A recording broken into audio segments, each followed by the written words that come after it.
فوج کے نمائندہ ادارے ISPR کی طرف سے آج ایک غیر معمولی بیان جاری ہوا جس کے اندر انہوں نے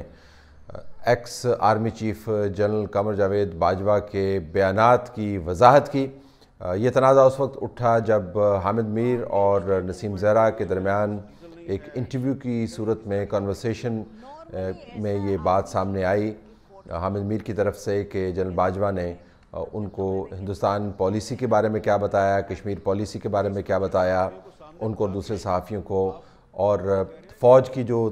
تیاری ہے جنگ لڑنے کی یا فوج کی جو جنگی صلاحیت ہے اس کے بارے میں کیا بتایا۔ یہ پریشان کن قسم کی باتیں تھیں۔ اس کے اوپر پھر بعد میں ٹی وی ڈسکشنز ہوئیں، رد عمل آیا، چند ایک لوگ اور بھی سامنے آ گئے جنہوں نے کہا جی کہ ہم نے بھی اس میٹنگ میں موجود تھے، یہ بات چیت سیاق و سباق سے ہٹا کر بیان کی گئی ہے۔ جنرل باجوہ نے یہ نہیں کہا تھا کہ پاکستان کی فوج جو ہے وہ اس کا جو اکوپمنٹ ہے بہت حد تک کارآمد نہیں ہے، جنگی حالت میں نہیں ہے، یا انڈیا پالیسی کے اوپر انہوں نے جب بات کی تھی تو اس کا بھی سیاق و سباق کچھ اور تھا۔ بہرحال جو بات چیت ہوئی اس کے اندر تو جنرل باجوہ کی طرف سے جو مبینہ طور پر بیانات سامنے آئے ہیں وہ یقیناً پریشان کن ہے۔ ان کی وضاحتیں میڈیا کے اندر جو بھی دی گئیں ظاہر وہ ناکافی تھیں اور یہ معاملہ اپنی جگہ پر کھڑا تھا۔ اب ISPR کی طرف سے بھی یہی وضاحت سامنے آئی ہے کہ جنرل باجوہ کے جو بیانات ہیں ان کو سیاق و سباق سے ہٹا کر بیان کیا گیا تھا، اور انہوں نے عوام کو یقین دلایا کہ پاکستان کی افواج جو ہیں وہ جنگی صلاحیت سے بھرپور مالا مال ہیں اور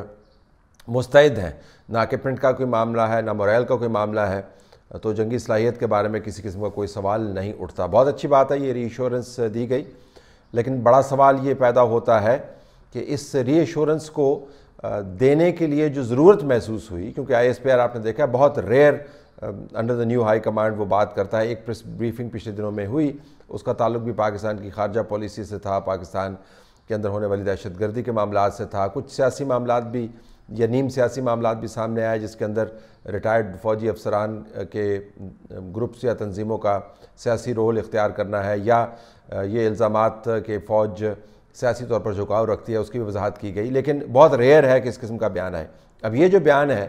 یہ ناگزیر اس وجہ سے ہوا کہ جنرل باجوہ سے منسوب جو باتیں ہیں وہ براہ راست پاکستان کی دفاعی پالیسی کا جو دل ہے اس کے ساتھ جا کے کنیکٹ ہوتی ہیں۔ پاکستان کی فوج نے ہمیشہ اپنے آپ کو اپنی پرائیڈ کو مینٹین رکھا ہے، اور ہمیشہ یہ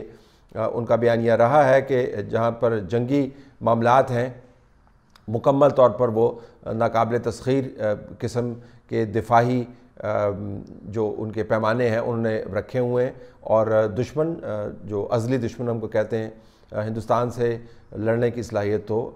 بدرجہ اتم پائی جاتی ہے اور کسی قسم کی پریشانی کی بات نہیں ہے۔ پاکستان کے بارڈرز جو بیانیہ دیا جاتا ہے وہ یہ دیا جاتا ہے مکمل طور پر محفوظ ہیں۔ اب جنرل باجوہ سے منسوب جو باتیں ہیں وہ اس کے بالکل برعکس ہیں۔ کشمیر پالیسی کے اوپر جنرل باجوہ نے کیا کیا؟ کشمیر ہندوستان نے اپنے ساتھ ری ایبزارب کر لیا، متنازع تو پہلے ہی تھا، مقبوضہ وہ پہلے ہی تھا، لیکن اس کو ایک آئینی لمبوں میں سے نکال کر اپنی طرف سے آئینی معاملہ بھی اس کا طے کر دیا۔ کیا یہ کسی پالیسی کا نتیجہ تھا؟ اس سے پہلے کیا جنرل باجوہ کی طرف سے کوئی نمائندگان ہندوستان کے ساتھ بات کر رہے تھے؟ یقیناً جو معلومات ہمارے پاس ہیں اس کے مطابق یہ بات چیت چل رہی تھی۔ اس بات چیت کے اندر کیا جنرل باجوہ کے نمائندگان نے کسی کمزوری کا مظاہرہ کیا جس کے نتیجے میں ہندوستان نے اتنا بڑا قدم اٹھایا؟ اس کے اوپر تحقیقات کرنے کی ضرورت ہے، ہمارے پاس معلومات نہیں ہیں، لیکن یقیناً جنرل باجوہ کو بہت شوق تھا ہندوستان کے ساتھ امن کی آشا کرنے کا، اور اس کے لیے جو انہوں نے راہداری بھی بنائی جو سکھوں کے لیے فیسیلیٹیٹ کرتی ہے ان کے ریلیجس مقام کے لیے، اس کو بھی اپنی طرف سے تو یہ پچ کیا کہ جیسے ہم سکھوں کو کلٹیویٹ کر رہے ہیں لیکن ہندوستان کے ساتھ بھی ایک پیس اوورچر کے طور پر اس کو لیا گیا کہ ہم کتنے پرامن ہیں۔ کشمیر کے معاملے کے اوپر جنرل باجوہ کے دور میں بہت بڑی اسٹریٹجک تبدیلی آئی۔ پاکستان کی 74 سال کی پالیسی کی جو بنیاد تھی ہندوستان نے اس کو تبدیل کیا، اور جنرل باجوہ تمام تر نعروں کے باوجود، تمام تر وعدوں کے باوجود اس کے بارے میں نہ وہ وضاحت کر پائے اور نہ اس تبدیلی کے اوپر کوئی بہت عمران خان کے ساتھ مل کر کوئی ایگریسو فارن پالیسی پرسو کر پائے۔ عمران خان نے تو یہی کہا کہ ہم ہر جمعے کو 2 گھنٹے کے لیے کھڑے ہو کر احتجاج کریں گے، اور پھر 2 جمعے وہ آئے، ایک جمعے تو کچھ 10 منٹ کے لیے اپنی جماعت کے ساتھ وہ باہر نکلے، اور اس کے بعد وہ جمعے بھی ختم ہو گئے اور جمعراتیں بھی ختم ہو گئیں اور مکمل طور پر اس پالیسی کو بھول گئے۔ تو کشمیر کے اوپر جو شفٹ ہے اس کے تناظر میں جنرل باجوہ سے جو باتیں منسوخ کی جاتی ہیں ان کی باقاعدہ تحقیقات کرنے کی ضرورت ہے۔ تحقیقات ذرا ہم نہیں کر سکتے، یہ تحقیقات فوج کے ادارے نے خود کرنی ہے۔ دوسرا یہ کہ کیا جنرل باجوہ نے کہا کہ فوج کی جو جنگی صلاحیت ہے وہ کمپرومائزڈ ہے۔ اب انہوں نے یہ اس کانٹیکس میں کہا کہ اگر ہماری معیشت ترقی نہیں کرے گی تو کمپرومائز رہے گی، یا اس زاویے سے کہا کہ موجودہ صلاحیت جو ہے کمپرومائزڈ ہے۔ جو ISPR کی سٹیٹمنٹ ہے وہ تو واضح انداز سے بتاتی ہے کہ اس کے بارے میں پریشان ہونے کی ضرورت نہیں ہے، جس طرح میں نے پہلے کہا کہ یہ ری ایشورنس دینے کی ضرورت تھی، اور یہ ری ایشورنگ ہے کہ پاکستان کو اور پاکستانیوں کو پریشان ہونے کی ضرورت نہیں ہے۔ لیکن کیا جنرل باجوہ کے منہ سے الفاظ نکلے؟ جنرل باجوہ کا بنیادی طور پر پالیسی والا فلٹر جو تھا وہ کافی خراب تھا۔ میں آپ کو STH کے اندر بارہا بتا چکا ہوں کہ جنرل باجوہ اگر آپ ان کی فائلز دیکھیں، اگر آپ ان کا ریکارڈ دیکھیں، وہ پاکستان کی فوج کو کمانڈ کرنے کے لیے فٹ نہیں تھے۔ وہ کن حالات میں سامنے آئے، ان کو کن حالات میں ایکسٹینشن دی گئی، انہوں نے اپنی پوزیشن کو کیسے مینوور کیا، اب یہ تاریخ کا حصہ ہے۔ جنرل باجوہ وضاحتیں دیتے رہے، ان کے کولیگز سٹیٹمنٹس دیتے رہے، لیکن جو تاریخ ہے وہ بڑی تلخ قسم کی تاریخ ہے، اور اس حقیقت سے آپ جان نہیں جڑا سکتے۔ جنرل باجوہ نے سنگل ہینڈڈلی فوج کے ادارے کو جتنا نقصان پہنچایا ہے شاید پاکستان کی تاریخ میں اس کی نظیر نہیں ملتی۔ جب جنرل مشرف پاکستان کے فوجی سربراہ بنے اور اس کے بعد جو انہوں نے پاکستان کے اندر کیا، جب انہوں نے فوج کی کمان چھوڑی تو اس کے بعد ان کے بعد میں آنے والے جنرل اشفاق پرویز کیانی کو تقریباً 99 کے قریب مختلف چھوٹی چھوٹی کمیٹیاں بنانی پڑیں تاکہ ان مسائل کو ایڈریس کیا جا سکے جو جنرل مشرف کے دور میں فوج کے اندر پیدا ہوئے۔ جنرل باجوہ کے جانے کے بعد اگر آپ وہ کمیٹیاں بنانے لگے ہیں تو شاید آپ کو 999 کمیٹیاں بنانی پڑیں، کیونکہ جنرل باجوہ نے فوج کے اندر اور فوج کے گرد جو بھی ڈیبیٹ ہے اس کو تہس نہس کر کے رکھ دیا۔ اب یہ تلخ حقائق ہیں، ان کو آپ اور ان سے متعلق جو معلومات ہیں چاہے ان کے بارے میں سوالیہ نشان ہوں، ان کو آپ اگنور نہیں کر سکتے۔ تو پریس ریلیز کے ذریعے یہ تو بڑی ری ایشورنگ بات ہے کہ